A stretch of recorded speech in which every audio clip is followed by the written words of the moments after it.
Chris, a lot of bands have great stories about how they formed and got started, but I love the Neon Trees stories because both you and Tyler were neighbors growing up in California, and that's the genesis of how things got rolling. Tell us about that a little bit. We're probably the first band formed by our dads, because our dads shared an office space, and they both knew we were in bands, and we were really passionate about it, but our bands weren't quite as serious and everything, so they actually decided to get us together. And as you're a youngster talking about this, are you dreaming to the point where things got now, or are you guys saying, we're going to be a band that has hit songs, we're going to travel, we're going to make videos, we're going to do everything? I mean, how did that dream take off? We definitely fantasized about that. Tyler's mom said she was going to get us a van and we were going to take off and everything. But, you know, I think at the time we were just hoping to get like regionally popular, be able to like do some little tours, play a House of Blues or something like that. We couldn't have imagined how big it's gotten. I know you go back to how things kind of got started. I've read that the drummer for the Killers, Ronnie Vannucci, saw you guys playing and then invited you to open up for the Killers on tour. What was that like, to get noticed like that and then to be on with a band like that? That was really cool. We played in Vegas, where he lives, at this arcade, Jillian's Arcade, and there were like 12 people there, one of which was him, right? Kind of crazy. Fortuitous, right? My goodness. Yeah, and he just said afterwards, he came up to us, he's like, you know, you were playing to like 10 people, but it seemed like you were playing to 10,000. Like you put it all out there, you know, when it was just like friends and family. Oh my goodness. Yeah. And when that happens, then you go on the road with them. You guys were unsigned at the time, right? Yeah. When he first saw you? Yeah. So when that comes, that deal comes, what does that mean for the life of the band, that things have started to take off for you? It was huge because we were all broke. We were dead broke, you know, just trying to pay for gas to go play shows and stuff. We got a publishing deal a little bit before that, a couple months before we got a record deal. But like signing that deal, we're like, whoa, we're actually going to get like a paycheck. No band wants to describe its music as exactly this. Listen to it, and you decide what it's like. Right. But I've heard you, obviously you guys are alternative because you're on the alternative charts, but I saw one description that I thought was pretty cool. Dance, poppy, punk. Are you good with that description? You like that? I like punk pop instead of pop punk. Right. I feel like that's what it is. It's kind of a strange thing, pop and punk. And who were your influences when you were growing up? What did you listen to? I really liked R.E.M. a lot. The Smiths, New Order, a lot of these kind of bands. A lot of like electronic bands with guitar as well. I'm happy that you're saying that because you're listing all the bands that are on my iPod. Nice. So I'm very happy to hear that.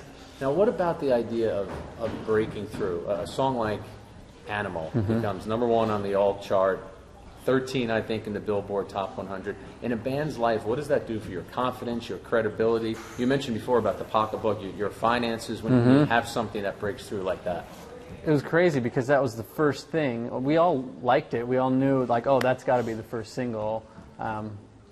But we could never have expected how popular it would have gotten, you know. And then we got on the Vegas commercial, you know, Camp Vegas, and that was like a $23 million campaign.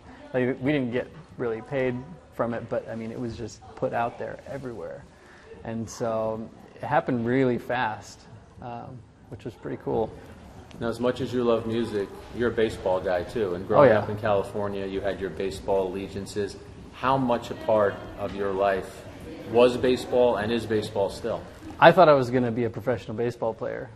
That was the plan. I was practicing, you know, signing my autograph, and you know, it was on a baseball or on a card, or you know, and then the music thing took off, and that didn't happen. But I played all through high school, played in Little League, and I even played off season at my local community college. I got to see it. So what was the autograph? What Oh was man, it? How, it's similar to what it. Similar Wow. to what it is now, you know, and then I had to put my number 6. you had that in there. Now, have you seen a guy like Mariano Rivera? Mariano Rivera signs an autograph as if he was painting a Rembrandt. Now, I can see that that's Chris Allen in there. Mariano, every stroke is perfect. But that's Does he pretty charge cool. for it? No, well, there might be websites where you can pay for them, but what he did this year was cool. I don't know if you noticed it, but his final season, he was every city that they went to, the Yankees, he would visit with fans or employees of the team and spend some time with them and kind of thank all the behind-the-scenes people on his way out the door. So I thought that was pretty cool. So he's not doing the Jose Canseco charging kids $50 a pop. I think if we're going to put Jose Canseco and Mariano Rivera in the same sentence, it's going to be because we're saying they're opposites. Right. Now, when does the baseball dream kind of stall, or when does music overtake baseball? Did music always overtake baseball? Like senior year in high school, I was really into playing music with my band and working on my car. And I think that's when my batting average started to slip. And yeah, from there it was kind of like I really have to pick one, and I think I ended up picking music. But then even after that, I played in men's leagues. I still play softball to this day. Every time I go home to visit my family, my dad or my brother are like, "Hey, we need somebody tonight. Can you make it?" Who in the major leagues would you be? Is there a player that you watch in the major leagues or have watched in the past that you said, you know what, if I had ever made it, that's the kind of guy I would be? Tony Gwynn? Wow, maybe? Well, that's a pretty good guy to start with. You go Hall of Famer. I was thinking scrappy infielder David Eckstein. Right, You're yeah, going there with you Tony go. Gwynn. Wow. Why not? Absolutely. Now, in California, you said because of family and different leagues, it was Dodgers for you, it was Angels, it was Padres. You were a fan of all those teams. Yeah. Definitely. My grandparents, big Dodgers fans. And my dad was growing up, Sandy Koufax. Definitely my dad was a pitcher. But then I think later on, my immediate family had kind of adopted the Angels a little bit more. But they never really play each other at the time, so I got to root for both.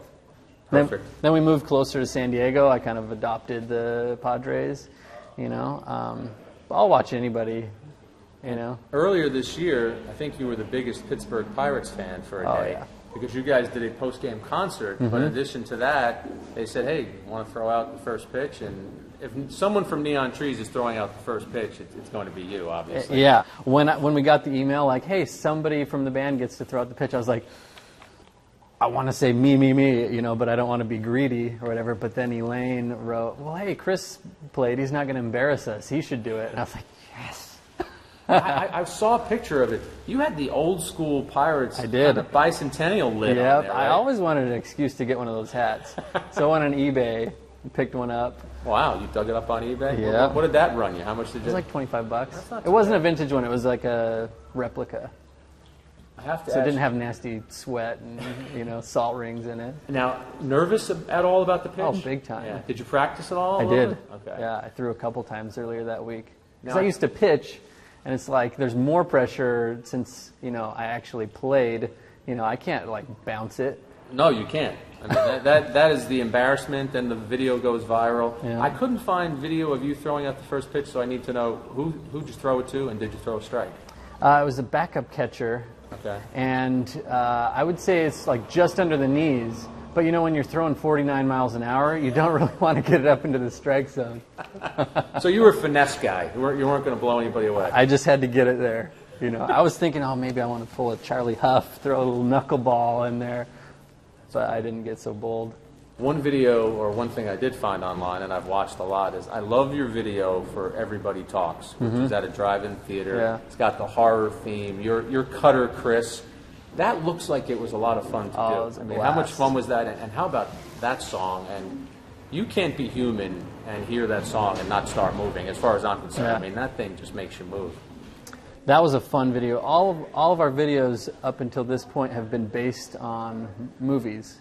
So we did, our 1983 video was based on Big, and Everybody Talks was based on just like all these B-movie horror flicks and stuff that we all grew up watching and loving, and it was just the coolest thing to be able to shoot out of this cabin, have zombies, like real makeup done on them. We had some really good makeup artists for those. How do you, as a musician who travels a lot, how do you still keep your tabs on baseball? I mean, are you a guy who's going to watch a little Sports Center here? You're going to go online and check up on things? I mean, what's your fix? How do you still get your fix? I like highlights, definitely. And my family is so up on it. They always like feed me all the the breaking news and stuff. Perfect. Yeah, they're not too stoked with the Angels right now, I know. Spending money left and right. So when you watch the postseason, even if there's a team in there that's not your favorite team, are you still paying attention? I try to, yeah, when I can. Yeah, it's definitely fun to see what's going on. There's always a story involved, like some big underdog or whatever. Exactly. I wanted to ask you too, because anybody who's ever been to In-N-Out Burger would kill me if I didn't ask this question, because you go there once and you're addicted. The name of Neon Trees is actually related to In-N-Out Burger. Explain that to us. Well, Tyler and his friends in high school used to hang out at In-N-Out. It was kind of like the Max from Saved by the Bell. It's just the hang, And they wanted to be in this band. None of them really played instruments, I don't think, at the time. But they wanted to be this band, and they wanted to do kind of this new wave thing that bands weren't doing at the time. And I think, behind the counter there were these neon palm trees. And they're like, oh, we'll be the neon palm trees. I think they made a zine or something and like a whole image, and I think they took band photos, That didn't end up happening since none of the other guys were even musicians. And then later we just decided, hey, that would be a cool name, when we were looking for what to call ourselves. We were like, oh, neon palm trees. Nah, let's just do neon trees. Then later, I'd say probably 5 years later, we joined up with Brandon, our new bassist. And his dad works for Yesco, which does neon signs in Vegas and elsewhere. But we find out from him, he's like, I think my dad went down to California in like the late 80s and did a whole run of In-N-Out Burgers and like installed neon lights. I'm going to ask him. And it turns out that his dad actually made and installed those neon lights like, 15 years or 20 years before he joined the band. That's very eerie to have that kind of connection. I mean, now you know that name was perfect for you guys. Meant to be, even though it's a little weird. I want you've mentioned everybody by first name, but I want all of your bandmates to watch this video. So tell us who's in the band and what each person does. We got Tyler Glenn, singer, plays keyboard sometimes. He loves to dance around a bit. Elaine Bradley plays the drums and sings. Brandon Campbell on bass, and then me. There's truly. Yep. Chris And Allen. then we have a touring guitarist that goes out with us, David Hunsaker. He's also a big baseball fan. He is. Yep. His brother-in-law works for the Astros. Oh, nice. So we got to go to an Astros game. We actually end up going to a couple games a season, and we get to go to different places that we've never been. It's kind of cool. That's perfect. Up until the band came here to New York, I had never seen the Yankees play, and now I've seen them like 4 times. Oh, nice. Yeah. Perfect. What did you think of the stadium? It's great. Yeah. We went the first season. We got great $5 seats in the upper deck, but almost the front row of the upper deck, so it was a really good view for $5. Nice, not bad. And we won. I think it was the Orioles. Nice. Aren't those tickets usually the cheapest? Probably. Yeah. But you had a good time, right? You enjoyed yourself? Yeah. Oh yeah. I'm going to take you back to your childhood. We're each going to open up a pack of baseball cards. And look, we got a Mike Trout on there for you. Nice. Whoever ends up with the best card, we're going to debate it a little bit if we can, gets to keep both packs. You all right with that? You're a competitive guy. Let's see what we end up with. You're off to start. You got an Angel to start. Carrasco, not a bad pitcher. Dempster got in trouble Had with some pitchers. Yankee fans. Jeez. Cole DeVries. Is that a Miguel Cabrera? Oh, Michael Kadire. My eyesight's good here. Chapman, that's a pretty good one. It's all that guy pitchers. throws bullets, man, for the Reds. That might be your number one so far. Jeez, how many wait. pitchers? There's your number one. Oh, Is that Weaver? Jared Weaver. I think that's your number one guy. Marte, Kane, Blake Bevan, Chris Nelson. All right, I got to beat Jared Weaver. All right. I got David Freese. He's an MVP of the World Series and a hero, but he's not beating Jared Weaver. Ryan Domit, Vinny Pistano, Anthony Gose, Marco Scudero. He's won a World Series. All right, wait. We got Mike Trout against Jared Weaver. That's going to be the clash of the Titans here. I think that's what we're going to end up with.